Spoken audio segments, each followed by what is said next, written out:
Hello everyone, today is 3rd of March, Sunday, so I hope you will have a wonderful day.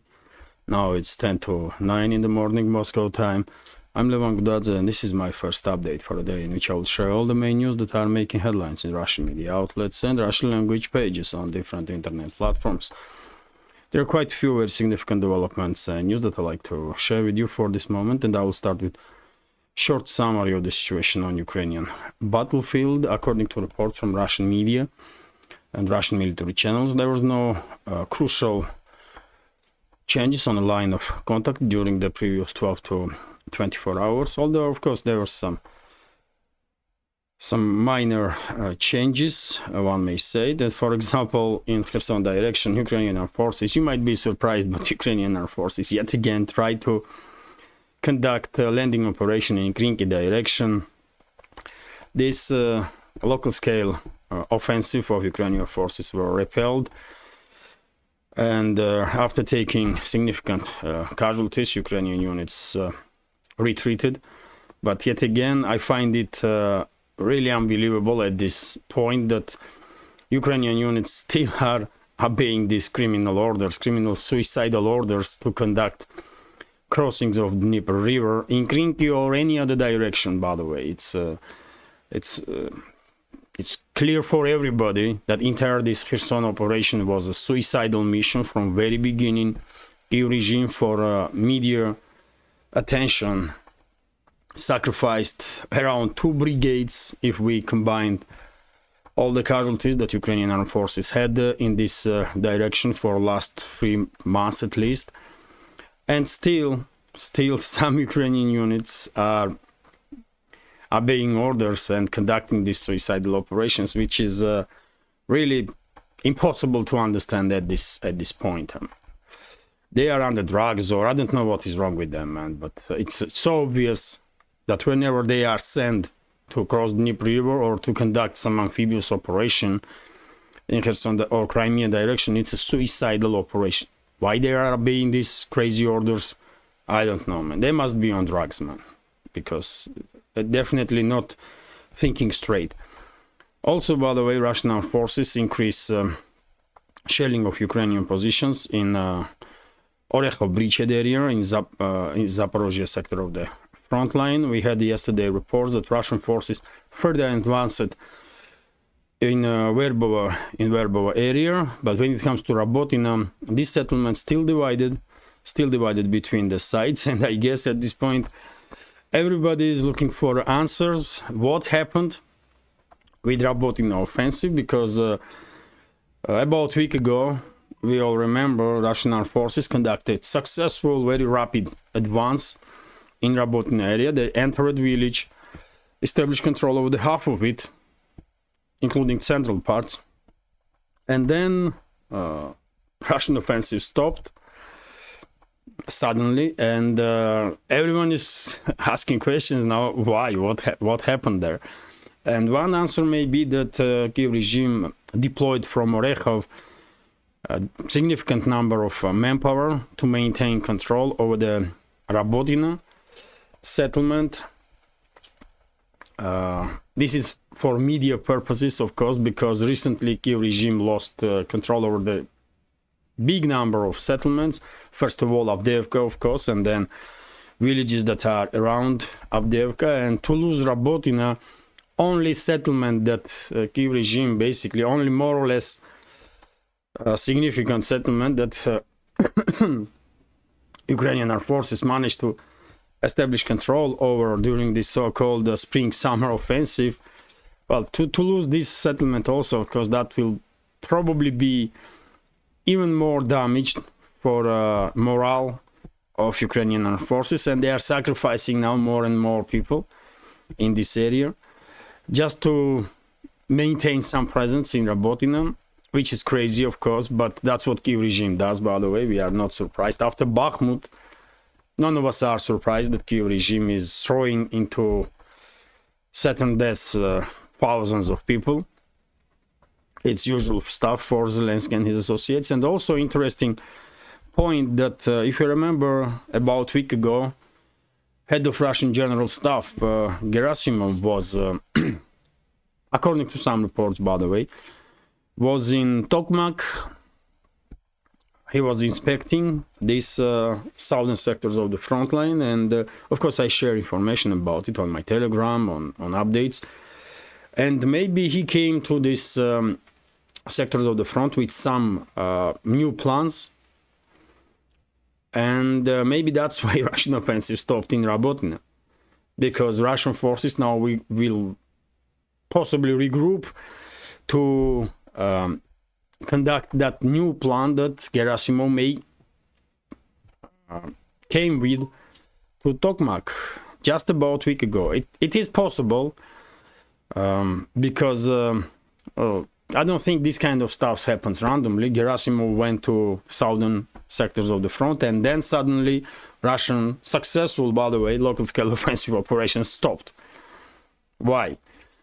But anyway, whatever the case, initiative is in Russian hands, of course, all along the front line, including southern sectors, Kherson, Zaporozhye, South Donetsk sector. Obviously, when it comes to South Donetsk sector, of course, main hotspots still are Vremovsky salient, Uglidar direction, and the Novomikhailovka village.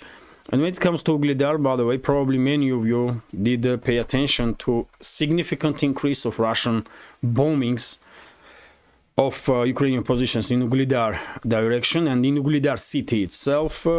At least in recent 2-3 weeks, Russian Air Force become very active in this direction, also long-range artillery and missile forces. And that also may be some sort of indicator that something is in preparations. Something is in preparations, and maybe we will see operation in direction of not just Uglidar, but maybe in direction of entire southern Donetsk sector. It is possibility, at least in theoretically speaking. Also, by the way, when it comes to Donetsk sector of the front line, Russian armed forces advanced towards Georgievka, according to latest reports from Marinka. Although advance is not as huge as one may want, but still Russian forces are advancing towards Georgievka, and Ukrainian units step by step but are forced to retreat. And also, of course, Krasnogorovka is a hotspot on Donetsk direction.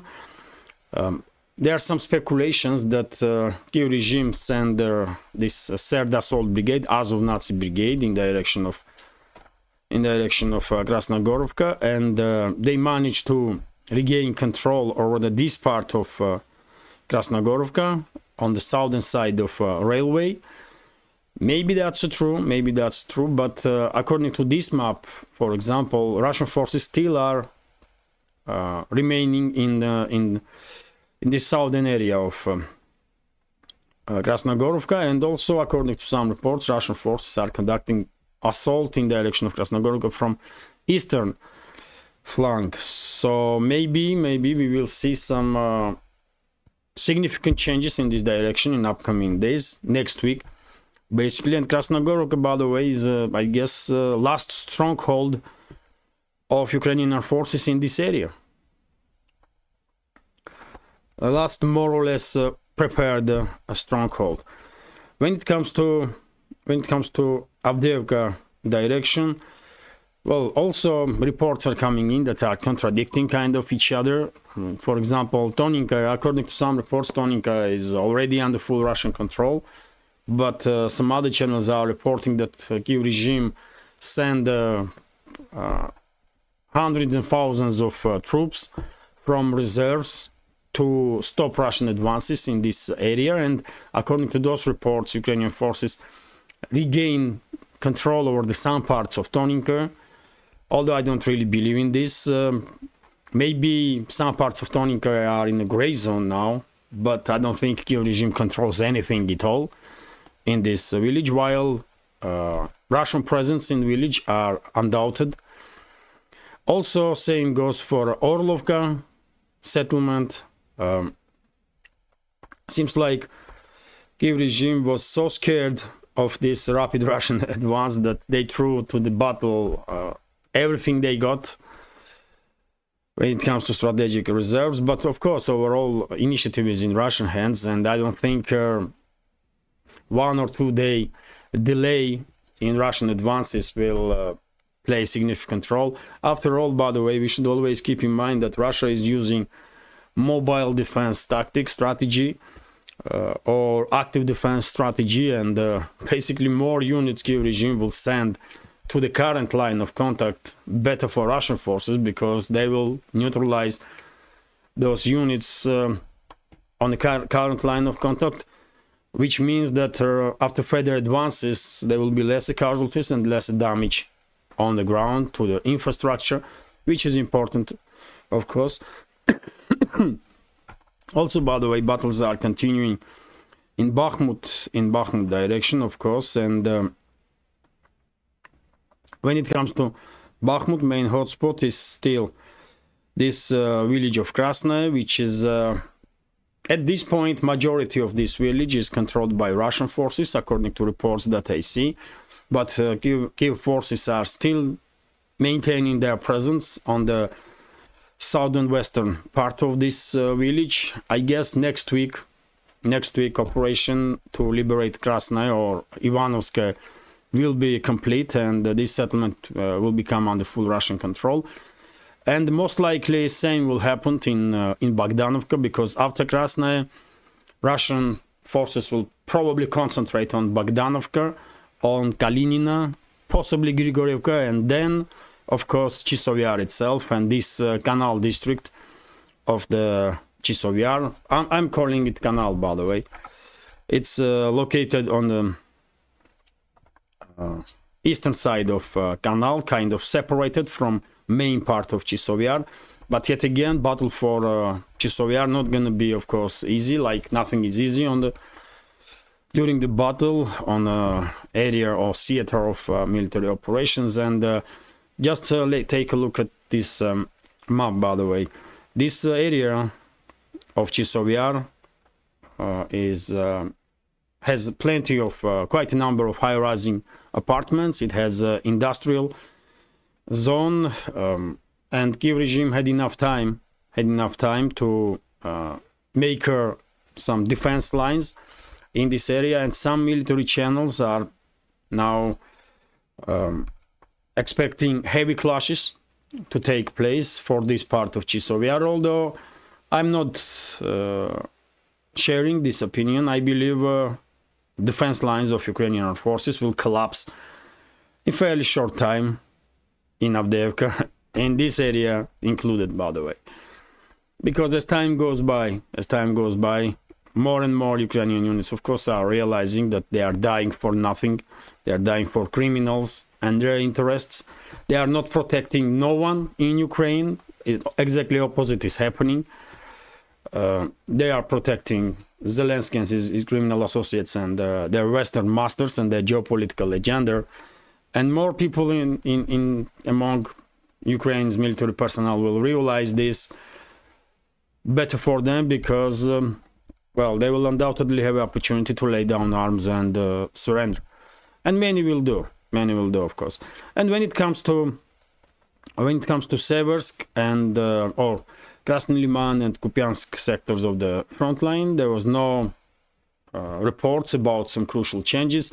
Russian forces advancing in Terny direction once again, but if you remember a couple of weeks ago, I said that if Russian side has no intention to conduct further offensive operations on the right side of Zhiribets, on the right bank of the Zhiribets River, then I think it will make more sense to maintain current line of contact and basically force Kiev regime to send more and more reinforcements in direction of Terny, in direction of Yampolovka, in direction of Tarskoe, and on the left bank of the Zhiribets River in this sector of the front. And this way, Russian armed units, Russian armed forces will neutralize more and more enemy forces on the current line of contact, which once again is perfectly aligned with the Russian strategy of active defense. So therefore, I don't really think it's necessary to establish control over the Terny or Yampolovka in upcoming days. if there is no plans to advance further on to the right bank of the Zhiribets River. Terny and Yampolovka is kind of traps now for Ukrainian units, and the Russian side demonstrated quite a number of times that it's very good to creation of these local scale traps. And when it comes to Kupiansk sector, of course, main hotspot is Sinkovka. According to latest reports, Russian forces had some advances in this area, but this is local scale, minor changes at this point, and Sinkovka is vastly still under control of Kiev regime, and also Russian forces had advance in between Krakhmalnya and Tabayevka settlements, and I guess in fairly short time this area between these two villages will become under full Russian control. Kiev regime is maintaining their presence in this forestry area, but not for long.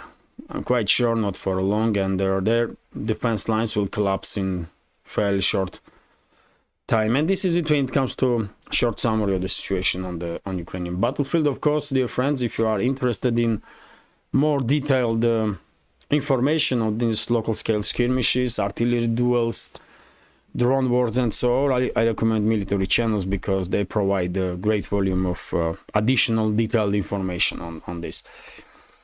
And well, that's been said, let's talk about some other news now, and I will try to make this update as short as possible. So at least I will go through headlines, and RIA Novosti is reporting that over the Crimea, by the way, previous night Russian armed forces shot down 38 Ukrainian drones, according to Defense Ministry of Russian Federation. No reports about casualties on the ground or any more or less significant damage.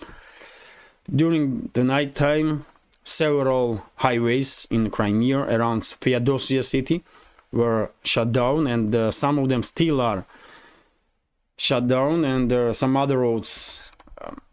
Local governments are informing society about alternative roads to be used. I don't know why, what is going on there, but that's reports that we are getting. During the day, we may receive some additional information because it seems like Kiev regime conducted one of their largest drone strikes on Kiev regime during the previous night, and maybe it was combined assault operation, not just with the aerial drones, but also with the missiles, also with the naval drones. So we need some more time to receive additional information if there is something to be told. And well, of course, during the day I will keep attention on this topic, and if any information comes up in the media or military channels, I will share it on my Telegram channel. Also, RIA Novosti's report that yesterday, by the way, yesterday evening time, Russian air defense system shut down Ukrainian drones over the Finnish Gulf, which is St. Petersburg direction, by the way, Leningrad region, and yet again, there was no casualties, by the way, no damage, no nothing like that. These aerial targets were neutralized over the Gulf, as I understand, according to reports that I see. But question is rising: from which area Kiev regime is managing to launch these drones? And I guess more and more people will start questioning now possible involvement of Estonia in these terrorist attacks on Russia, on Russian soil. But yet again, without official statements from Russian state institutions, defense ministry or secret services, hard to tell. It's hard to tell, but well, yesterday there was two instances when Kiev regime used drones in Leningrad region towards St. Petersburg area, and questions are rising, by the way. Questions are rising. I would not be surprised at all if sometime in the future we will learn that there was involvement of Estonia, Latvia and Lithuania in this terrorist activity on Russian soil. They may harboring Ukrainian terrorists, and most likely they do. Most likely they do. But yet again, without official statements from Russian state institutions, hard to tell. Next information from TASS News Agency, and well, new head of Ukraine's general staff, General Syrskyi, is blaming commanders of Ukrainian brigades for failures on the front lines. What a start he has, isn't it, as a head of general staff. In a week time, Russian forces liberated Avdiivka. In 2 weeks time, after Syrskyi became head of general staff, Russian forces liberated additional number of settlements on the western side of Avdiivka. Also, Russian forces finished clearing operation in Krinky. And if you remember, a few days ago, I reported that Saldo, local governor, stated that Krinky in Kherson region, of course, is under full Russian control, and this clearing operation was finished. And also, by the way, of course, Rabotino, Russian forces conducted this successful offensive, local-scale offensive operation in Verbovo area, Rabotino area, and basically regained control over this so-called first line of Surovikin defense lines, where these dragon teeth were located. And also half of the Rabotino, by the way, is under Russian control now. And well, Syrskyi seems like somewhat confused, and he's blaming now his commanders for failures. This is not a good sign for Ukrainian armed forces, for sure. It definitely indicates that collapse of Ukrainian armed forces have begun when commanders are beginning to blame each other, top-level commanders. That's definitely an indicator that something is very, very wrong in the army. TASS news agencies report that head of Slovak Foreign Ministry made a statement during his conversation with Russian Foreign Minister Sergei Lavrov, I believe, that Slovakia in no circumstances will send its military personnel into Ukraine. This is quite a reassuring statement, because new government of Slovakia is definitely trying to act adequately and not to escalate further with Russia, which is right moves. I mean, it's just logical to do this, to act this way, and well, therefore, great news in this regard, that Slovakia has no intention to further deteriorate relationships already. Relationships with Russia that already are in not really in a good place at this point because of the previous government of Slovakia. TASS news agencies report that the German Chancellor Scholz promised German society that the investigation over this intercepted talk of the interception of the conversation of high-ranking German officials, when military officials, when they were discussing how they're gonna attack Crimean Bridge. This investigation will be conducted in short times, and public will be informed. And same time, by the way, Bundeswehr is, according to media reports, Spiegel, for example, is writing that Bundeswehr now is in panic mode, because they have no idea what else was intercepted by whoever intercepted that conversation, and then shared at least some of the information that they had to Russian media. And they have every reason to be in a panic mode, because it seems like communication of Bundeswehr was compromised, and it's supposed to be big deal for German militaries.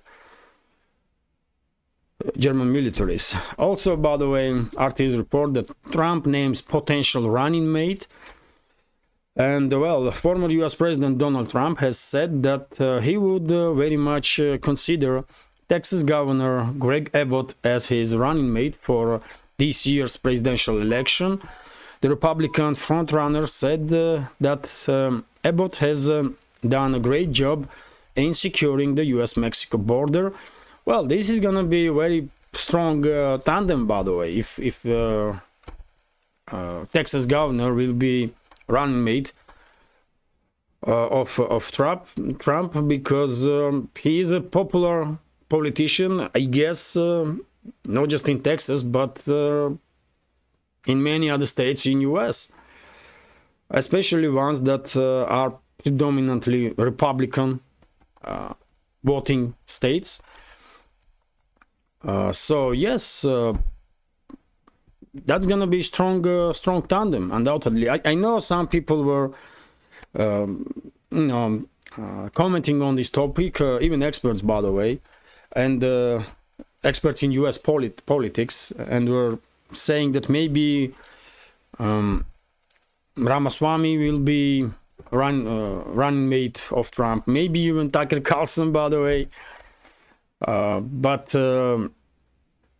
I don't know. I'm no expert in US politics. I have no idea. But it seems like Texas governor is a popular figure in US, and Trump's campaign will become stronger, undoubtedly, with his participation.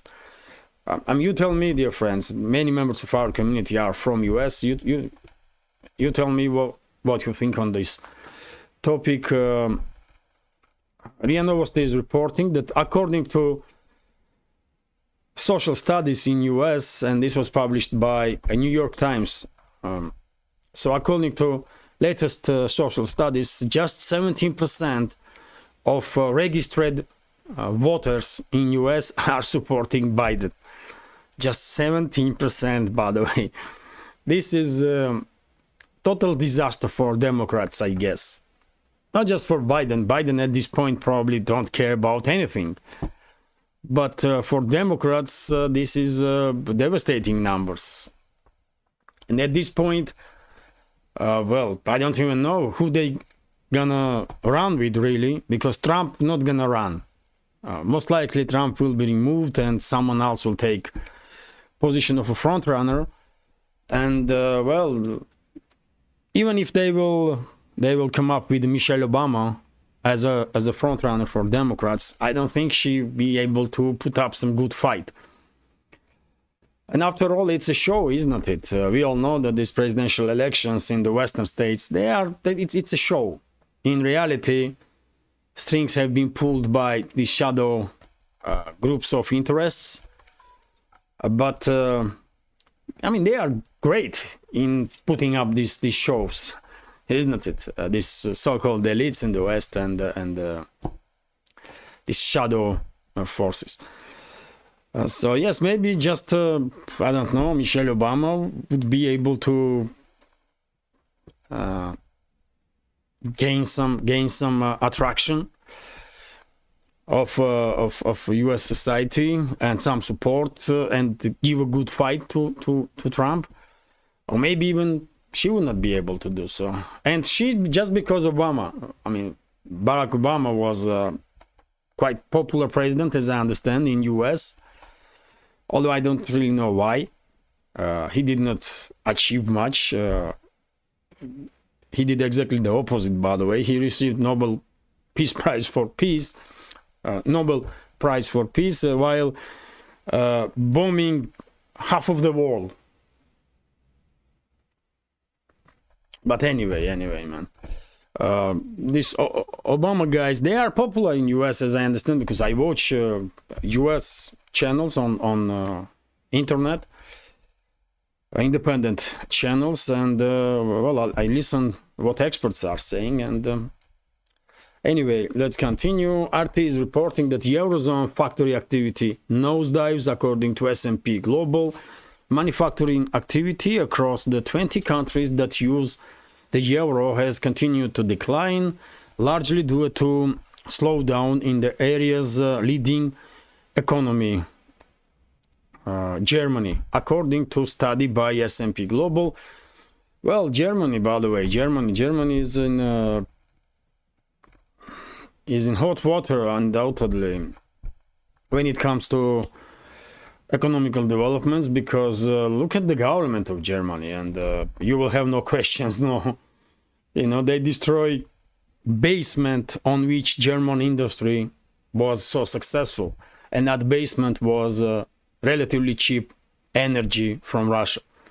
And current government of Germany destroyed that, and well, now should be anybody surprised that German companies are losing competitiveness on the world market, or manufacturers in Germany are shutting down factories there and moving somewhere else? I don't think it's that surprising, really. And artists report, by the way, that Russia must stop hostile EU countries cashing in on sanctions, according to official here.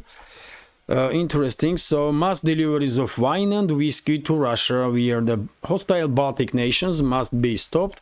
Sergei Ivanov, special representative to President Putin, has said that there is no need to impose an embargo on imports from unfriendly countries. However, he added, in interview to the Russia 24 TV channel on Tuesday, Ivanov was remit includes whose remit includes environmental protection, ecology, and transportation, said that wine and whiskey are imported in large batches to Russia via Latvia and Lithuania. Despite the sanctions, we allow the Baltic ports to profiteer at our expense, Ivanov said. These harbors only exist thanks to cargoes to or from Russia, he added. And well, just recently, like in the beginning of this week, I believe, I report that one of these Baltic states, Latvia, if I'm not mistaken, become largest exporter of whiskey to Russia.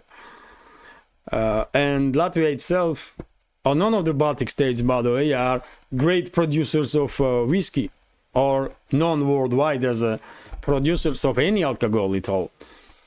Of course, they are using this opportunity now of the sanction wars, and because they are bordering Russia, of course, they are buying some stuff in EU member states and then reselling this stuff to Russia, making good money on it. And this official, Sergei Ivanov, that is representative of Russian president, he's correct. I mean, why Russia is allowing this extremely hostile towards Russia states to profit on Russia? When if you put up some, you don't have to shut down border, of course, but there are some other mechanisms also that will make exports from these Baltic states much more expensive, and therefore these goods that now are entering Russia from Baltic states will find their way in Russia anyway, but from other countries. Let's say from Georgia. Georgia is also bordering Russia, and relationships between Moscow and Tbilisi are now in working conditions, and therefore I believe Moscow will benefit in political long term much more if Georgia will benefit from these Western sanctions on Russia, not hostile nations like Latvia and Estonia. Let Georgia make some money. Why not? Isn't it? So, yes, this is my take on this topic. But yet again, talks are one thing and real steps are another. Maybe businesses will try to influence decision-making process in Russia and maintain current line of export-import through Baltic states, because they just used to this trade route. But well, I mean, question is legit. Why should Russia allow hostile states like Lithuania, Latvia, Estonia to benefit on Russia? I mean, it's why. Anyway, this is it for for now. Quite short update. Hopefully you will find this video interesting and useful, informative. And if so, please click that like button and leave some commentary just about anything. More likes and comments probably will help me to reach wider audience and deal with the algorithm on both platforms, YouTube and Rumble. And for very same reason, if you can, please share links to my videos or my channels with your friends on any of the platforms that you are actively using. And well, finally, if you think this channel is interesting, informative, has some potential and deserves to exist in this field of news and political commentary, please consider to support my work with small donations through PayPal, buy me a coffee, or by subscribing to my Patreon page. You can see all the links in the description box and in the pinned comment. This is it for now. Have a great day. And dear friends, before I go, let me remind you that today 9 o'clock on YouTube channel I will have a Sunday live stream, traditional Sunday live stream. So I hope you will find time to join the conversation. Bye for now.